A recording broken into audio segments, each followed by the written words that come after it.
Olá, mulherada! Sejam muito bem-vindas a mais um episódio do Papo e Vinho Podcast. E hoje eu trago essa maravilhosa de novo, Tati Fortes, que já esteve aqui, já palestrou no nosso último evento presencial do Papo e Vinho. E ela tá aqui de novo por quê? Porque tem muito pra gente falar. Que temos muito o que contar, muito o que falar para essas mulheres maravilhosas, né? E quem falando em maravilhosa, né? Olha só. Maravilhosas somos, né? Somos nós, somos essas mulheres que estão nos assistindo, né? Homens e mulheres que acompanham o Papo e Vinho, né? Isso aí. Aproveitando para agradecer, então, meus patrocinadores. Ótica Veneza, a Det, que tu conhece. Sempre comigo, né? Se você quer investir em você, em enxergar melhor a vida, estar gatérrima com... aqueles óculos maravilhosos. Maravilhosos, né? Então, passa lá na Ótica Veneza, conversa com a Det, JC Soluções Hidráulicas e Elétricas. Precisando dar uma reharmonizada nas luzes de sua casa, é luz queimada, é fiação que tem que trocar, encanamento tem que trocar? Chama o Jacir. Lá Minha Parma, deixa eu te contar essa novidade. Sabe o Zafari, ali pertinho do Campo de Juventude? Sim. Então, temos restaurante novo aí, Lá Minha Parma. Novidade aqui. Novidade, quentíssimo no mercado. Então, eles servem almoço, vai ter outras coisas por lá, mas ainda não posso dar esse spoiler. Mas, pra ti, que assim como eu, né, tá sempre aqui no Sempre corre na trabalhando, correria, sempre. Eles também têm opção, em qualquer horário do dia, você pode ir lá buscar a sua marmita pra comer em casa. Adoro, assim que é fácil. Assim que queremos, né? A vida que queremos. Então, guarde esse nome, Lá Minha Parma, vem aí, trazendo uma comida com cheirinho de casa de vó. Ai, que maravilha. Anderson, que cozinha pra gente nos Papos e Vinhos, é o chefe. Mas, então tá garantido que é maravilhoso. E não sou eu que tô falando. E, obviamente, não podemos deixar de agradecer a Bocati, né? Denilson, sempre trazendo sabores diferentes aqui, opções diferentes pra gente. Melhor hora. Esse que a gente vai tomar hoje é um Merlot.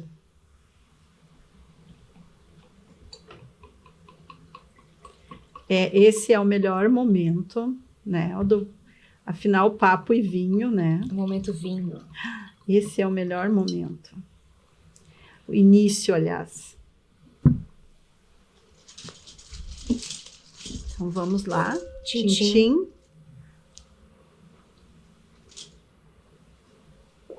tchim. Ótima escolha, como sempre, né? Denilson não erra nunca. É uma delícia.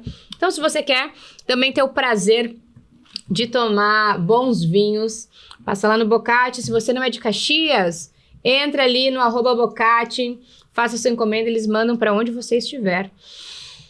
Mas a gente tá tendo esse prazer, né?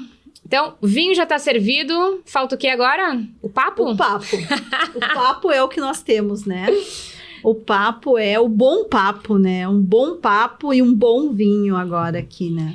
E o que a gente vai trazer hoje de conhecimento para essas famílias? Para essas famílias. Hoje nós vamos falar sobre a nova era dos relacionamentos planejados. Hoje nós vamos falar sobre relacionamentos bem planejados. Nós estamos entrando em 2025, né, Fábio?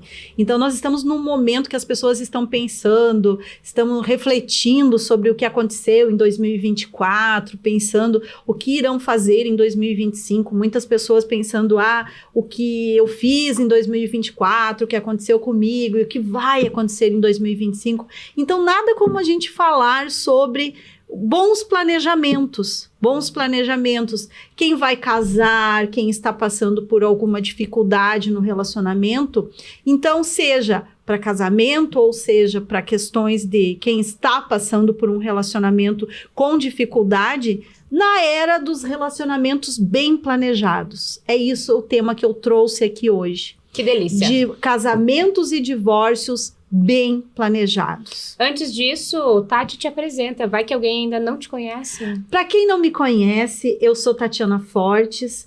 Eu trabalho com casamentos e divórcios humanizados. Eu vou do casamento ao divórcio. Ao velório. Eu sempre digo assim, eu gosto de dizer que as pessoas têm que se conscientizar que os relacionamentos, eles terminam em algum momento. Eles terminam ou pela separação ou pela morte. E é por isso que nós devemos nos preparar para isso. Então, por que trazer a era dos relacionamentos bem planejados? Eu auxilio as pessoas a se prepararem para isso. A se prepararem para o casamento, a se prepararem a fazerem contratos, a organizarem esses contratos, a planejarem suas vidas, para que não fiquem no oba-oba do dia a dia, no oba-oba da vida, porque planejamento para tudo na vida, né? Planejamento é para... Tu vai abrir um negócio, tu tem que quanto planejar. melhor planejado eles tiverem, mais chance de sucesso. Mas infelizmente a gente sabe que é cultural isso, é cultural, e a maioria, se não 99% dos divórcios que chega até a gente no escritório, as pessoas não planejaram o casamento. E eu mesma já passei por dois casamentos e dois divórcios. E um quase. E um quase casamento. E nenhum deles eu planejei. Nenhum deles eu planejei. E foi através desse pensamento, quando eu cheguei no meu quase casamento, e que eu estava repetindo aquele padrão, que eu me dei conta de que se eu me casasse, eu estava entrando, eu estava quase casando, estava noiva já, e eu pensei assim, peraí, eu estou repetindo um padrão aqui, o que está acontecendo aqui já aconteceu comigo. Já aconteceu. E ali eu já era advogada. No primeiro eu não era advogada. Aí eu me separei, eu casei com comunhão universal de bens, naquela vida romântica dos 20 anos, casei com comunhão universal de bens, ou seja, tudo que é meu é dele, tudo que a gente juntou, porque na nossa ideia nós não tínhamos nada. A gente sempre acha que a gente não tem nada, né? A gente esquece que a gente pode ter algo. E aí a importância de conversar com um advogado, né? A importância de conversar com um profissional. E aí a gente casou com separação, com comunhão universal de bens, sem ter consciência de nada. E é assim que a maioria das pessoas casam, Fábio. É assim que a maioria das pessoas entram num relacionamento. E é para isso que hoje eu trabalho, para que as pessoas, então, para quem está nos acompanhando agora, que vai casar em 2025 ou que está num namoro, é importante que você saiba que você tem algo. Você sempre tem algo a entregar para o outro. Em qualquer tipo de relacionamento. Então, entrei naquele relacionamento aos 20, casei com comunhão universal de bens. Aos 25, eu me divorcio. Em 1999, me divorcio sem entender o que estava acontecendo comigo, sem orientação jurídica, uma orientação jurídica precária. Busquei orientação jurídica, sem uma orientação jurídica assim, o que está acontecendo aqui é isso. Não, eu não tinha na época. Por quê? Porque a advocacia de família, muitas vezes, ela é tratada assim, é só um divórcio. E aí... Coisa simples. É coisa simples. Qualquer pessoa pode fazer, porque é só um divórcio. A gente está falando só de um divórcio. E, gente, não é só um divórcio. A advocacia de famílias, um casamento ou qualquer forma de relacionamento que você escolha estar, ela vai impactar, Fábio, e por isso é importante esse tema, ela vai impactar em todas as áreas da tua vida. Em todas as áreas. Quando você casa com alguém, quando você decide um regime de bens que você vai casar com uma pessoa, se você tem uma empresa, vai impactar nessa empresa. Se você tem filhos de um outro casamento, vai impactar na vida desse filho. Então, quando eu me divorciei em 99, me casei de novo depois, eu já tinha uma filha. Quando eu decidi me casar de novo, que eu já venho com uma filha para um outro casamento, eu já tenho outras questões. Venho novamente sem entender nada, caso novamente com comunhão universal de bens, sem novamente ter interpretação nenhuma do que os impactos desse regime. Venho ali com uma filha, entro num relacionamento onde tem relação de padrasto, de enteada, né? Então, olha a importância de uma consultoria jurídica especializada. Quando você tem um novo formato de família, quando você traz o impacto, né? O impacto financeiro, o impacto econômico, você já chega ali. O que você precisa? Você precisa de orientação jurídica. Você precisa entender qual é o impacto que tem uma pensão alimentícia. Você já chega com outro filho. Qual o impacto do que os bens que ele tem sobre como você chega ali. Então, olha a importância de você saber. Só depois que eu vou fazer direito. Só depois disso, eu me formei aos 35 anos de idade. Depois de formada, aí sim que eu enfrento esse segundo divórcio. E aí, ao passar por esse segundo divórcio, eu tive que advogar em causa própria. Enquanto eu estava advogada, quando eu era advogada, nos corredores do fórum, eu sempre ouvia assim, eu era advogada previdenciarista e eu ouvia muito assim, ó. Advocacia de família todo mundo faz, é algo muito simples. Tem que se especializar em previdenciário porque é o que dá dinheiro. O que eu fui fazer? Previdenciário, porque eu fui fazer dinheiro, porque a advocacia de família não ia me dar dinheiro. Quando eu precisei fazer o meu divórcio, o que eu ouvi? Não, eu não posso fazer o teu divórcio. Eu não tinha um advogado que fosse me entender. Eu estava ali chorando, nervosa, precisava de um apoio jurídico, alguém que fizesse aquele trabalho, o trabalho que eu faço hoje com as pessoas, de entender de guarda de filhos, de organizar uma convivência, de organizar um plano de partilha. E eu não tinha. E eu não tive isso. E aí eu pensei assim, como assim? Eu vou ter que fazer isso? Não, e os colegas diziam, não, mas ele também é advogado, como é que a gente vai fazer? Não dá. Mas é só colocar no papel. Eu disse, mas não é só colocar no papel, tá doendo. E aí, Fábio, foi que eu entendi que o impacto que estava tendo na minha vida era muito grande. Eu tinha uma bebê de 3 meses e eu precisava tomar decisões que estavam impactando na minha vida, na vida da minha primeira filha, porque ela estava com 18 anos, e na vida de toda a minha família, na família dele, nas nossas, em todo o núcleo familiar. Uhum. E aí nasceu, então, uma outra advogada. Aí, naquele momento, a advocacia previdenciarista ficou de lado. E aí eu fui entender que a advocacia de famílias era o que eu iria fazer. E aí eu entendi que essa nova era que eu digo, né, essa advocacia autoral que eu digo, eu comecei a entender que era preciso olhar para o direito de família de uma outra forma, com uma outra visão. Por quê? Porque é uma visão mais humana.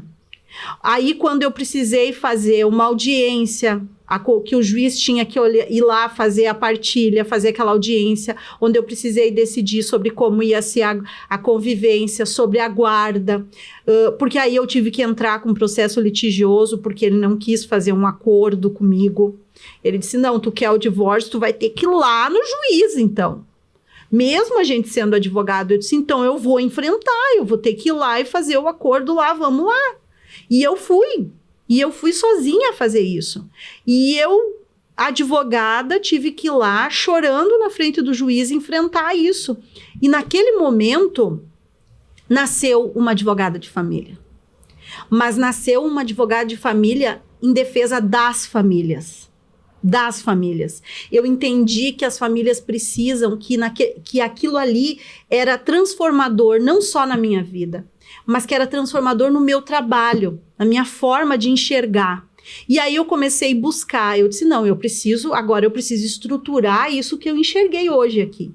Porque isso que doeu em mim, dói na Maria, dói na Joana, dói nessas mulheres que estão se separando. Gente, o que acontece com essas mulheres que estão se separando? Se eu que sou advogada não dei conta, se eu que já estou passando pela segunda vez, estou aqui sofrendo, imagina, e ainda na época eu fazia terapia. Então, imagina o que essas mulheres passam, elas que não têm conhecimento. Aí foi que eu fui buscar conhecimento, fui estruturar, e aí, dali a pouco, começou a aparecer. Eu comecei a trabalhar, mas não divulguei, porque aí nós estamos falando de 2012, 13. Na época, nós não tínhamos um Instagram, nós não tínhamos ainda, na época era o Orkut, eu acho até ainda. Não, já era, já tínhamos. Facebook, tinha Facebook, mas eu não tava. Consultar ala jovem. Era Mateus, Facebook, era Facebook. 2012? Facebook. Mas a gente não usava para divulgar o trabalho ainda, sabe? Não usava. Não, era uma rede social. Era uma rede social para você ir lá e chorar lá as pitangas, sabe? E aí eu comecei a notar que como eu dei conta daquilo, no escritório começou a chegar gente querendo divorciar. E um dia eu disse pro meu sócio, mas o que tá acontecendo? Cadê as pessoas? Porque eu pensei naquilo, cadê as pessoas de previdência? O que aconteceu?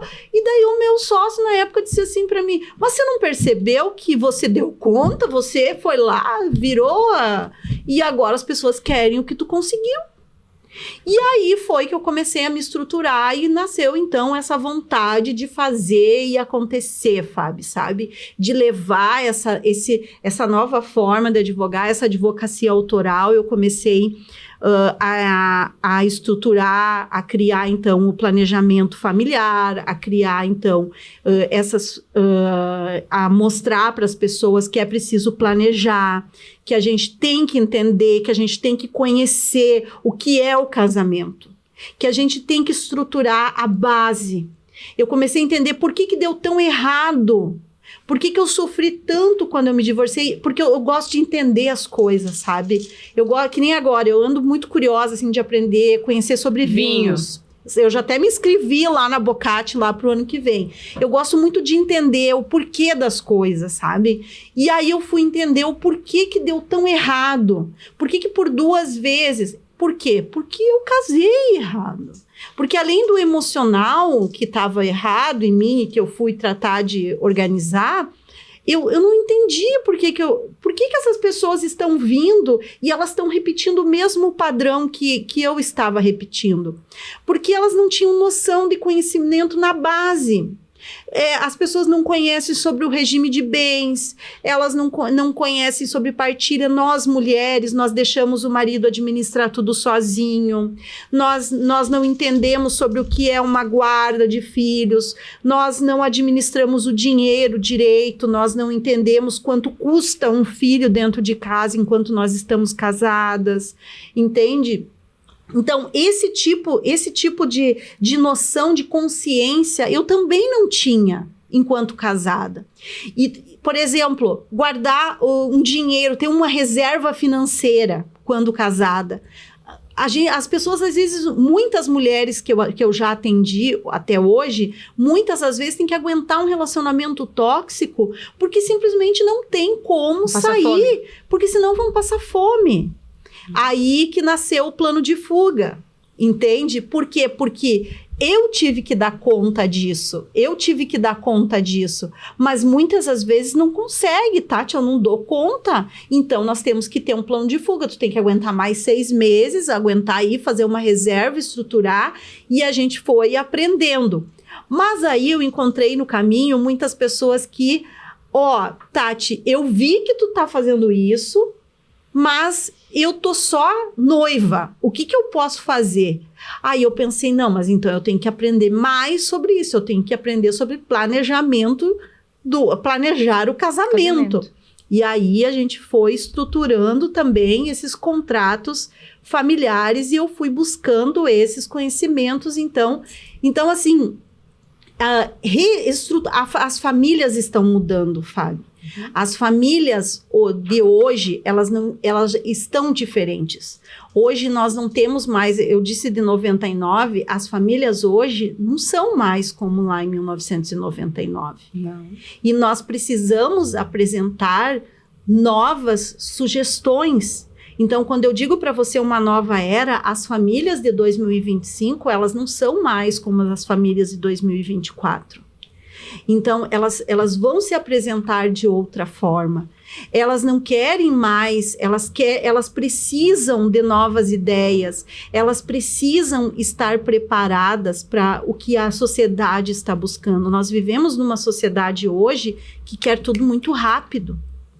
Que está imediatista, né? Que é imediatista. As pessoas dizem assim, hoje os relacionamentos são líquidos, as pessoas estão vivendo relações assim, muito líquidas, mas as pessoas também querem relacionamentos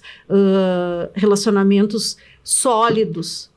Mas e quando elas estão nesses relacionamentos sólidos, nós temos que apresentar soluções para elas nesses relacionamentos sólidos. E nós também temos hoje muitas formas de patrimônio, muitas formas de fazer patrimônio, e nós temos que apresentar, as pessoas têm que entender que elas têm que proteger esses patrimônios. E as pessoas não estão se dando conta disso. Elas não estão se dando conta disso. E é através de contratos de família, dos contratos afetivos. Quando eu trago para você aqui que a gente está falando de contratos e de planejamento, é sobre isso que a gente está falando, sobre essas novas formas de contratualizar as famílias. É isso que a gente traz para 2025, é essas novidades que eu vim trazer aqui hoje para você. Tu sabe que te ouvindo falar, foi me passando um filme aqui, né? Eu já estava num relacionamento há alguns anos e aí engravidei. E aí ele na época se incomodou de sermos pais de um menino lindo e não sermos casados, né? E aí fizemos um casamento em cartório civil.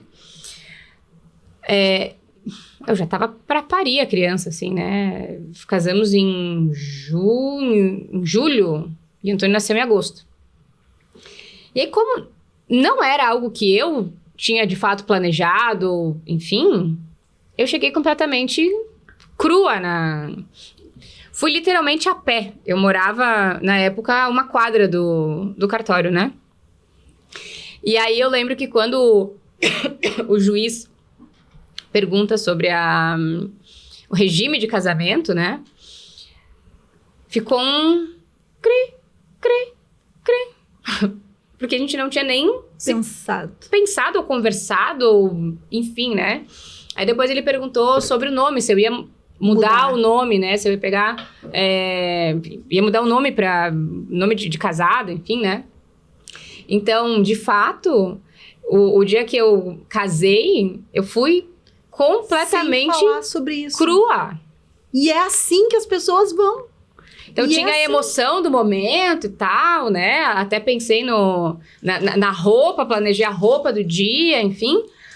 Onde a gente ia almoçar depois, né? Mas, de fato, o que tinha peso naquela assinatura não foi planejado. Isso que é o importante. O casamento, as pessoas planejam. Outro dia eu vi num Instagram de uma amiga minha que ela faz casamentos, ela organiza casamentos, ela é cerimonialista, já tem casamento até 2026. E eu penso assim, quantas pessoas, quantos casais foram buscar um advogado? Eu aposto que 99% não contratou um advogado. E a coisa mais importante do casamento não é a festa. É o regime de bens e é entender o que eu vou fazer nesse casamento. O que é esse casamento? Qual é o planejamento? Nós vamos fazer um pacto nupcial? Nós vamos fazer um planejamento patrimonial? Nós vamos criar cláusulas não patrimoniais nesse casamento? Eu vou trocar meu nome? Qual o impacto de trocar o meu nome nesse casamento? Eu trabalho, eu tenho um nome já, eu trabalho em rede social, eu sou conhecida como Tatiana Fortes, e qual o impacto de eu trocar meu nome? Qual o impacto de eu alterar o meu nome vai ter, por exemplo, no meu trabalho ou na minha... Então, eu penso sobre isso. Ou eu vou trocar meu nome só para agradar o meu companheiro? Mas qual o impacto do regime de bens na minha família? Por exemplo, qual o meu patrimônio? A pessoa parou para pensar no patrimônio dela, no patrimônio dele. Eles conseguem falar sobre dinheiro de uma forma clara, né? Clara, objetiva, porque isso é sério.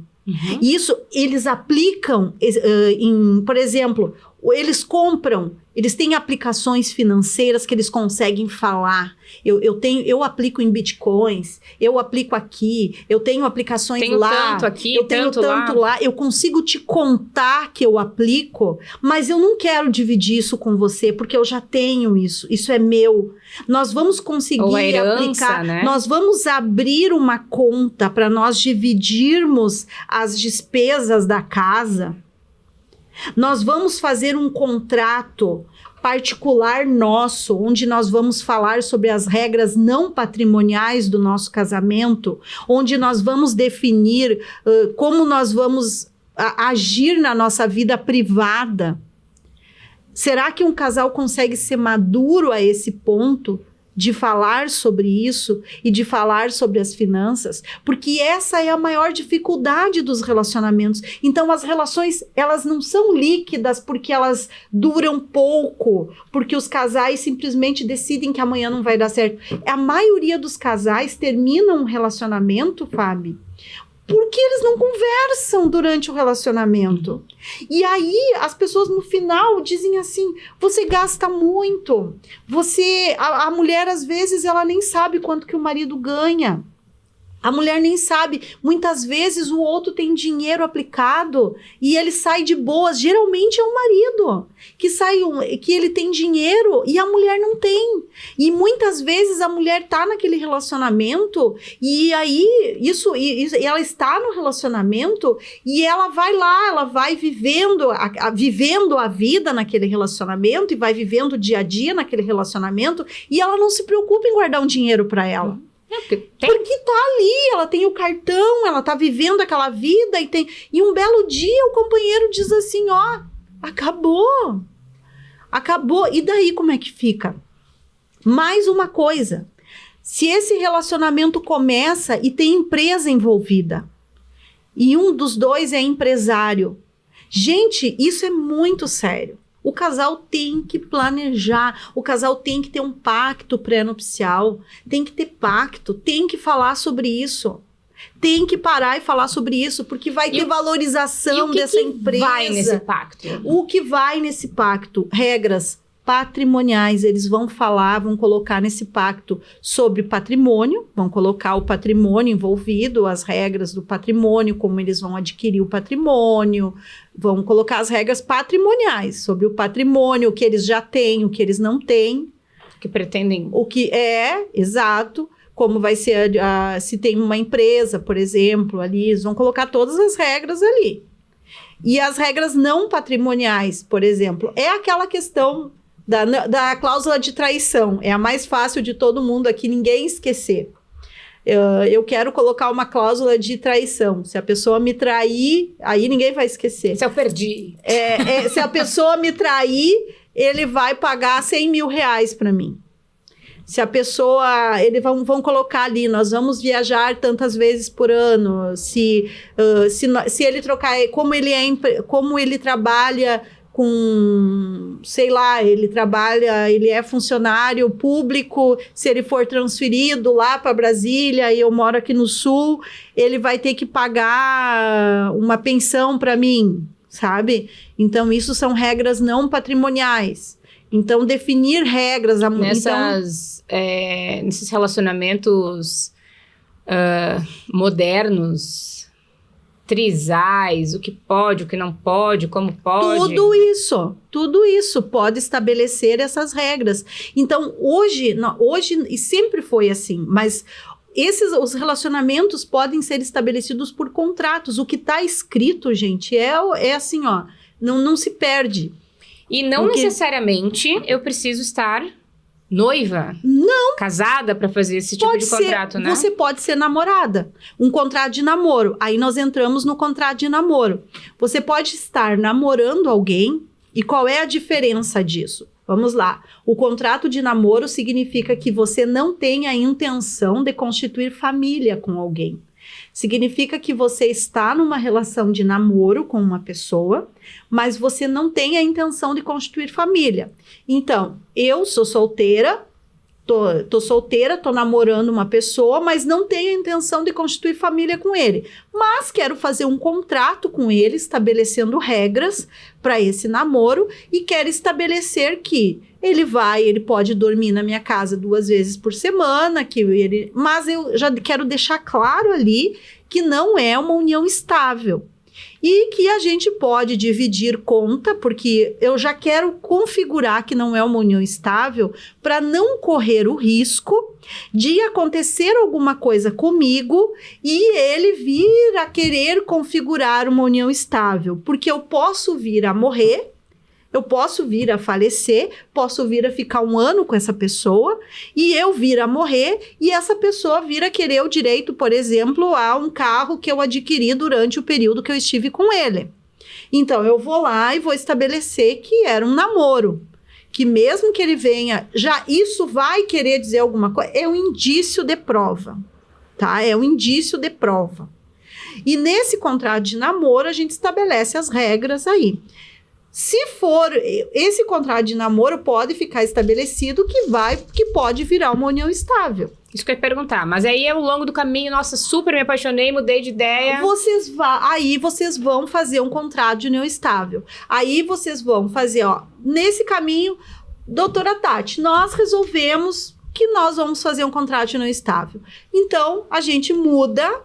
Aí invalida o contrato de namoro, tá? O contrato de namoro, assim, judicialmente é só para comprovar que é só para um indício de prova, tá? Que não é uma união estável. E então, aí não tem pensão. Não, pelo menos não vai comprovar, não vai ter pensão, ele não é um casamento, né? Aí nós queremos fazer, então, um contrato de união estável. A gente não quer casar, mas a gente quer uma união estável. Então, nós vamos fazer um contrato, uma escritura pública de união estável. Então, aí vamos fazer um contrato de união estável e pode fazer o contrato de união estável, e esse tempo de namoro pode ser, inclusive, colocado lá, pode ser convertido, pode ser colocado lá no período de união estável lá, pode ser utilizado. Agora a gente quer colocar que aquele tempo que a gente teve namorando pode vir para união estável. A gente decidiu que vale como união estável porque a gente decidiu assim. O casal pode até dizer que aquele tempo lá vale como união estável. Então, o casal pode definir o que quiser. Isso é a liberdade, né? O direito de família, assim, ele pode a liberdade de você decidir sobre a vida de vocês. E não tem, hoje em dia, esse... Como é que tu chamou? A forma de casamento? União total, parcial... São 3 formas? Não, a comunhão universal de bens. Ainda se casa desse jeito? Ainda se casa. Aí é que tá. Olha a importância. Assim como você que foi no cartório e decidiu assim, ó. Eu fui lá no... Qual foi o regime que tu casou? Parcial. Então, muitas pessoas vão assim no cartório e eu recebo clientes que dizem assim... Mas eu disse, mas e como que tu casou com comunhão universal de bens? Mas eu fui no cartório e ele disse, vamos casar sim. Por falta de conhecimento, gente. Por falta de conhecimento. Lá na hora eu lembro que eu perguntei. Pois é, por falta de conhecimento. O que muda, né? Muda. Não, eu perguntei lá na hora, né? O que muda? É que tu tá apaixonada, gente. Ninguém quer discutir. E aí sei lá, se era o escrivão. O escrivão lá. Enfim, me disse, Na universal, tudo que tu tem, tudo que ele tem é dos dois. Na parcial, tudo que vocês têm hoje continua sendo de cada um de vocês, o que vocês construírem é dos dois. Isso. E acho que foi a única das duas que ele ofereceu. Na separação total, daí assim, ó, a comunhão universal, tudo que é teu é dele, tudo é junto. A separação parcial de bens é o que vocês construírem juntos, né? É de vocês durante a união. E a separação total de bens, cada um vai ter o que é seu durante o casamento, tá? E daí tem o regime da separação dos aquestos, que é quase nem usado. Mas o casal pode criar um regime próprio de bens. Exclusivo. Aí é que tá, é por isso que vocês têm que consultar uma advogada de família. Você que está querendo casar, você quer o quê? Um buquê personalizado? Pode. Um vestido personalizado? Pode ter um regime personalizado também. Pode, um regime especializado também. Por isso que eu digo que trabalhar com advocacia de família, eu trabalho com advocacia personalizada. Pode, Fábio vai casar com João, mas decidiram Alô, João! Pode, mas decidiram que vão casar com separação total de bens. Mas durante o relacionamento, vocês podem comprar bens juntos.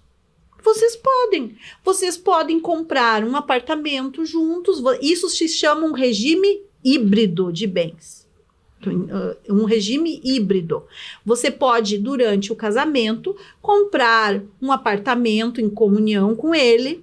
Você pode comprar um carro em comunhão com ele. Mas e aí? Como é que fica se o regime era separação total? Mas vocês vão fazer um regime híbrido. Entendeu? Para isso, vocês vão fazer um pacto. Por quê? Porque durante o casamento, aí vocês vão criar as regras, e aí, por exemplo, no final desse relacionamento, você não sai sem nada. Porque muitas mulheres, eu já tive casos de mulheres que, trazendo aqui o perigo de você casar na separação total também. Olha só. Assim como é perigoso você ir no cartório sem saber e casar com uma comunhão universal, existe o perigo de você assinar. Eu já tive casos que eu acompanhei de uma cliente que estava, por exemplo, pronta para casar, organizou toda uma estrutura e estava tudo pronto, já uma mega festa. E quando chegou nos 30 dias antes, eles foram organizar. Ela começou pela festa, porque o narcisista, ele sempre sabe o que está fazendo, né? O narcisista, ele sempre sabe o que ele está fazendo. Primeiro, tirou ela do meio social dela, da cidade dela, levou para outra cidade, encantou ela, levou ela para um outro mundo que não era o dela.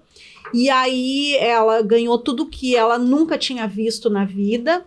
E aí, ela já tinha convidados, já tinha tudo. E aí, quando chegou a hora de fazer de assinar o pacto, de assinar tudo, ele chega com os documentos para ela assinar do cartório e diz: assina aqui. E quando ela assina aqui, ela olha, era separação total de bens e ela iria sair sem nada.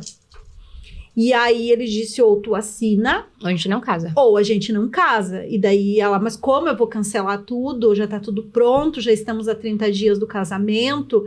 E daí ela tinha que fazer uma escolha, resumo da ópera. Alguns anos depois, ela saiu de uma relação tóxica e abusiva. E aí a gente teve que lutar por muita coisa. Então, assim, e foi muito, muito, muito, muito difícil. Ela tinha perdido o trabalho dela, ela abandonou a profissão dela, ela abandonou tudo que ela tinha. Ela viveu uma relação abusiva, muito abusiva, ela sofreu muito. Então, assim, a gente conseguiu indenização, tudo, mas foram meses de luta. E, claro, graças a essa pessoa ser uma pessoa muito de condições, ele não queria que isso fosse a público, a gente conseguiu. Mas olha o perigo de você não consultar antes, e você não saber, de você não ter esse conhecimento. Então, um podcast como esse aqui vale ouro. Então, é muito importante esse conhecimento. Para você que está aí ouvindo, compartilha, se inscreve no canal, comenta, Tati Fortes. É a muito gente importante. volta aqui mais e mais vezes, né? Conhecimento é tudo na vida. A gente não pode nunca achar assim que a gente sabe tudo. Eu mesma, o tempo todo a gente está aprendendo, porque a gente erra, a gente está sempre aprendendo, a gente está sempre em busca de conhecimento, porque as pessoas, assim, ó, as pessoas passam por situações diversas na vida, por situações diversas, e às vezes chega situações que a gente não sabe como, e a gente tem que buscar uma solução. E todo caso sempre tem uma solução. Então, assim, ó, o conhecimento na vida de uma pessoa é poder. Mas você não pode fazer nada, tomar uma decisão, assinar um documento, assinar um contrato, sem ter conhecimento, sem ter. E eu digo que um passo mais importante na nossa vida é o casamento. Eu acho que o casamento, ele muda a nossa vida para sempre. Ele deixa marcas na nossa vida. Porque quando a gente casa, claro que a gente pode ter filhos sem estar num relacionamento. A gente pode ter filhos sem estar numa relação com uma pessoa. Ter um filho é uma decisão que não depende de um relacionamento. Mas quando você entra num relacionamento, é algo muito sério, uma decisão bem séria. Aquela pessoa, Fábio, ela vai fazer parte da tua história para sempre. Seja através de um namoro, de uma união estável. Quando você entra num relacionamento, essa pessoa, você vai contar para sempre. Eu namorei aquela pessoa. Eu tive uma união estável, aquela pessoa foi tóxica, eu vivi com aquela pessoa. Quando você vê uma história de um feminicídio, quando você vê uma história de uma mulher que foi agredida por um homem, quando mulheres que foram agredidas, elas nunca, aquela história nunca passa na vida delas. Aquela história, ela vai marcar aquela mulher para sempre. Então, assim, mulheres que sofrem abuso de qualquer forma, de qualquer tipo de violência, seja patrimonial, seja qualquer tipo de abuso, isso vai marcar a vida delas para sempre. Então, esse conhecimento é poderoso. Então, e o abuso patrimonial, muitas vezes, passa despercebido. Por quê? Porque a mulher ignora. A mulher ignora que o dinheiro que ela não enxerga, muitas vezes, ela acha assim, ó, mas porque o marido diz assim, ó, mas fui eu que comprei essa casa, fui eu que paguei tudo isso. Fui eu que você nem tem direito a isso aqui. Vou te tirar dessa casa, você tem que sair daqui porque fui eu que paguei. Fui eu que paguei tudo isso. E muitas vezes ela nem lembra que isso está linkado ao regime de bens. Muitas vezes ela já chega aqui, ela já saiu da casa. Muitas vezes ela já abandonou aquele imóvel e aí ela não consegue mais voltar. Ela não busca o recurso antes, o conhecimento antes. Porque muitas vezes ela não tem condições, às vezes essa mulher ela não tem condições já de buscar um advogado. Muitas vezes ela não tem esse recurso. Então o conhecimento, ele é poderoso. E foi através dessa falta, eu também não tinha esse conhecimento. E foi por não ter esse conhecimento que eu decidi que eu ia fazer esse trabalho que eu faço hoje. Então, esse trabalho de informar, de fazer palestra, de trabalhar com isso, é um trabalho informativo, é um trabalho que às vezes a gente acha assim, ó, mas é tão simples, é tão fácil. Todo mundo sabe que o regime de bens é comunhão universal, comunhão parcial, separação total, regime ou separação total dos aquestos. Não é bem assim. Não é bem assim. A gente tem que sempre falar nesses assuntos. Sobre violência, nós temos que sempre falar nesses assuntos. Sobre casamento, nós temos que falar. Sobre divórcio, nós temos que falar. São temas que nós temos sempre que falar, porque eles estão ligados ao amor, Fábio. São temas que não estão ligados ao ódio. Eles estão todos vinculados ao amor, porque é o amor que liga as pessoas a um relacionamento. Na verdade, a gente só passa pela parte do ódio porque as coisas não foram planejadas, né? Porque as coisas não foram planejadas. Porque o planejamento não aconteceu. Porque ninguém fala sobre isso. Porque a gente não quer falar sobre o assunto. porque não quer debater, porque as pessoas começam um relacionamento. Quantas mulheres às vezes começam um relacionamento sem contar para uma... Por exemplo, ninguém sabe o perfil financeiro um do outro. Os casais casam sem saber o perfil financeiro um do outro, sem saber como o outro gasta, como que o outro faz as coisas.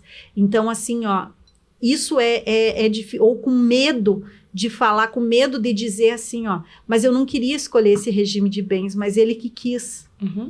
Mas, doutor, eu não queria assim, mas eu não queria uma festa, mas ele quis, ou ela quis. Mas por que não falar? As pessoas às vezes não sabem como o outro gosta, recebe carinho, recebe amor. A linguagem do amor de cada um, né? A linguagem do amor de cada um. Eu falo sobre isso às vezes, mas você nem conhece a linguagem do amor dele ou dela. E isso é importante saber quando vai casar. Uma vez eu atendi um casal que estava fazendo um planejamento matrimonial, e era um casal bem jovem ainda. Ela toda feliz, ela disse que ela não tinha nada para dividir com ele, e ele, uma pessoa de mais condições, assim. No final da consulta, ela entendeu que... Porque primeiro atende um, depois o outro, depois os dois juntos. Primeiro é uma consulta com um, depois com o outro, depois com os dois juntos. Primeiro a gente tem que saber o que um quer, depois o que o outro quer, depois a gente passa o perfil, entende? Tem que ser uma coisa... Isso. Aí ela, mas eu não tenho nada. Como que não tem nada? Vamos lá, porque a gente sempre tem. Que seja dívida, mas ela alguma coisa... Ela descobriu que ela tinha lá 800 mil reais. Porque a profissão dela, ela tinha o laboratório, ela tinha isso, tinha aquilo. Nossa, ela descobriu que ela tinha e ela não se deu conta que ela tinha aquilo. E aí, agora vem o ouro da história. E era comunhão parcial. E aí, o pai dela ia dar um dinheiro para eles construírem uma casa que seria uma antecipação de herança. E aí, o pai dele deu um terreno para eles construírem a casa. Mas ele não queria, na vez dele, ele queria que o terreno não fizesse parte do casamento. Ai, que lindo. Mas ela ia dar o dinheiro e a casa ia fazer parte do casamento. Então, ele já estava pensando e ela estava romantizando. Então, nós mulheres somos românticas demais. Nós mulheres, nós romantizamos e nós temos que ser... Eu não sou contra o casamento. Eu sou super a favor. Eu acho que as pessoas têm que casar. Elas devem, se elas estão... Mas eu acho que as pessoas têm que casar conscientes do que estão fazendo. E outra coisa, eu não divorcio ninguém. Eu acho que as pessoas elas não têm que ser infelizes num relacionamento. Eu só faço o meu trabalho, eu tô aqui, eu sou advogada, elas precisam de um advogado para divorciar. Ninguém pode divorciar sem um advogado. Então, e eu acho que todo mundo devia ser obrigatório passar por um advogado para casar. Infelizmente, não é obrigatório. Ainda? Não é obrigatório, mas deveria. Não, tem um professor nosso, tem um professor de um curso que eu faço sempre, que diz assim, que as pessoas chegam lá no cartório e dizem assim, que foi mais ou menos o que tu fez. Qual é o regime que tem aí, ó, que tá em liquidação aí tá pra disponível? Hoje? Qual é o regime que tem aí disponível? E é isso que as pessoas fazem, sabe? É mais ou menos assim, ó, qual é o que tá em promoção? É mais ou menos isso. E é isso que as pessoas fazem, sabe? E é o que a gente faz. Foi o que eu fiz, eu cheguei lá e disse, qual é eu quero esse, porque assim, ó, eu amo ele, eu nunca vou querer o que é dele. Cara, eu já abri mão da herança do cara. Eu já abri mão de herança dele, porque, love, assim, ó, pra provar que eu era uma boa pessoa. Eu já fiz isso. Para provar que eu era uma boa pessoa. Eu já abri mão de cobrar pensão, love, para provar que eu era uma boa pessoa. Em outros tempos que eu não era advogada. Mas então, como que a gente faz isso? Sabe? Por falta de conhecimento, sabe? Por falta de conhecimento, por falta de informação, por falta de informação. Então, por falta de conhecimento, a gente vai lá e mostra assim, ó. Ah, eu sou uma boa pessoa, eu vou casar com comunhão universal, e a gente não se dá conta. Outra coisa, Fábio, a gente casa com uma pessoa sem saber do Serasa dessa pessoa. Sem saber, gente. A gente não se dá conta que se ele ferrar, se a gente der o nosso CPF para abrir uma empresa com ele, a gente vai estar ferrando a nossa vida. E tem muitas histórias. E eu acompanho muitas histórias de mulheres que ficaram 20 anos com o Serasa delas ferrado, com o CPF delas ferrado por causa de empresa aberta em nome de ex-companheiro. Eu vou te dizer que eu tenho uma história de o ex-marido, enfim, né, fez uma dívida gigantesca, então sujou o nome da mulher e dos filhos, porque aí foi abrindo outras coisas, enfim, tal. E hoje, por exemplo, essa mulher tem herança para receber, e aí ela abre mão da herança para os irmãos, porque ela não pode ter nada em nome dela, porque senão o governo, sei lá, enfim, toma dela. Então, ela tem direito, né? Mas legalmente ela abre mão, porque o marido, há, sei lá, 30 anos atrás, o ex-marido, ferrou com o CPF dela. Eu conheço casos assim. Isso é muito sério. Por quê? Porque a gente não acredita que isso pode acontecer. Por quê? Porque no final de quando tu tá acompanhando o final do relacionamento, quando tu tá acompanhando o divórcio, no divórcio tem que ficar resolvido tudo isso. Então, assim, ó, quem está nos acompanhando? Quando tu está divorciando, tu tem que finalizar tudo. Tudo. Você não pode deixar nada para trás. Porque se você deixar para trás essas questões, se você deixar isso para trás, vai ficar para sempre. Então, se tu não finalizar tudo naquele momento do divórcio, tu vai ficar com esses perrengues para trás. E eu lembro quando eu iniciei o meu processo de divórcio, né? A Geraldine, que é minha advogada, veio trazendo, né, questões, a gente tem que resolver isso, a gente tem que ver a guarda, a gente tem que ver a pensão, a gente tem que ver bens de dentro da casa, Gente, mas bens de dentro da casa? Poderia querer levar a geladeira? Poderia. E ela poderia. Os garfos, não, sim. E aí ela poderia. Então... Contar garfo. Mesmo... então... Fizemos um divórcio amigável, enfim, né? Foi tudo certo. Mas ao longo desse processo, eu fui tendo uma visão do quanto aquele documento... Era importante. Era importantíssimo, né? E ao mesmo tempo, é um momento de muitas dores, mágoas, né? Então, em partes, eu só queria me livrar daquilo. Isso aí. Uma parte de mim... pensava dessa forma, né? E aí eu lembro que um dia conversando com uma outra amiga que já havia passado por um divórcio, enfim, ela me disse, eu te entendo. Eu sei que tu tá com pressa para resolver tudo isso. Mas não pode ter Mas pressa. tu precisa ler e reler e pensar em 1000 possibilidades do que pode vir a acontecer, lá. Eu disse, mas tá sendo amigável, né? E ela disse, tudo bem, que lindo, ótimo que seja amigável. Agora, ainda assim, é um divórcio. É nesse momento, é nessa assinatura. A partir do momento que tu assinar, está assinado. Não tem volta pra trás. Mudanças. Só guarda, pensão Isso. E convivência.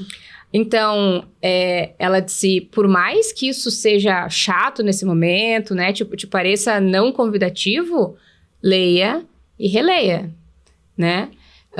Então... Eu fui muito feliz. Isso, ninguém pode se divorciar em 7 dias. Uhum. Eu sempre digo, às vezes tem clientes que dizem assim, que vem, eu quero me divorciar rápido, eu quero me livrar. Não venha que eu não te tiro o teu amor em 3 dias. Esse o sentimento, né? Eu não te tiro o teu amor em 3 dias. Porque Jamais. eu quero isso aqui resolvido pra não precisar mais. Não. Acabou. De forma alguma. Esse é o sentimento, E né? quando vem assim, vai dar problema. Aham. E quando vem assim, dá problema. Eu vou te contar uma coisa. No meu primeiro divórcio, teve um dia que eu saí da minha casa e fui para casa da minha mãe. Quando eu voltei, eu entrei dentro da minha casa, na minha cozinha, estava enfileirado assim. Eu tinha 8 panelas, tinha só 4. Tava os pratos separados e os garfos tinham levado. Tinham dividido, tinha levado. Então, sim, as pessoas podem levar a metade. Era metade de cada um. Ele levou metade. E às vezes tem gente que separa os garfos, conta os garfos e pode acontecer. Não, errado não tá. Errado não tá. Mas eu acho de uma mediocridade. Caramba! Na hora dá vontade de mandar todo o resto, dá vontade de derreter. Senta aqui nesse Mas dá vontade. Mas errado não tá. No segundo não aconteceu isso, mas não, errado não tá. Entende? Mas assim, acontece. Acontece, entende? E agora, divorciar rápido? Não. Demora. Quanto tempo? As clientes sempre pedem. Quanto tempo vai demorar, mesmo que seja um acordo? Não sei. Porque tu vai ter que ler, vai ter que pensar, nós vamos ter que mandar uma proposta, vai voltar, vai ir, tu vai ler, vai pensar, vamos refletir, vamos pensar, vai ler, vai ter uma forma, vai ter que pensar, vai ter que... Depende. Eu já tive acordos que nós levamos 8 meses para fechar. Eita. Porque às vezes a pessoa tem que testar. Às vezes tem que testar se aquela forma de entregar a criança vai dar certo, até assinar. Às vezes tem que testar se aquela forma de administrar a empresa vai dar certo. Às vezes tem que testar se isso tem... Depende de cada caso. E às vezes em 15 dias as pessoas se resolvem. Às vezes em meses as pessoas se resolvem. E já tive casos que realmente em uma semana as pessoas se resolveram. Tudo depende da complexidade. Agora, te tirar o teu ex em 3 dias é complicado. É complicado. Eu não aceito casos assim. Até já tive gente que fez isso, tá? E deu problema. E a culpa é de quem? Quando dá problema? Do advogado. A culpa é da advogada. Sempre vai ser da advogada. Então, hoje, quando vem casos complexos assim, e que a pessoa quer algo que eu estou dizendo que vai dar errado, o que eu faço? Faço assinar. Uhum. Que o risco é Seu. dela. E que eu avisei. Porque senão eu vou fazer que nem o papel da mãe. Eu te avisei. Eu avisei, tá escrito aqui, ó. Eu te avisei, tá aqui, ó. Assuma o risco que tá aqui, porque às vezes a pessoa quer ir embora para outro estado e tá com urgência, ou quer isso, quer aquilo, ó. Tá aqui, ó. Eu te avisei. Tá ciente? Tá ciente de... Te avisei? Sim, então assina. Então assina que eu te avisei, porque vai dar problema. Porque a gente já sabe quando dá problema. A gente já sabe, porque assim, ó, experiência, né? Experiência. Então, assim, ó, porque existem várias... contratualizar é fácil fazer um contrato. Mas a gente sabe que depois que uma pessoa sai de casa e deixa um homem dentro de casa e tira ele, é complicado. É complicado. Então, esse é um dos maiores problemas que a gente tem no processo de divórcio.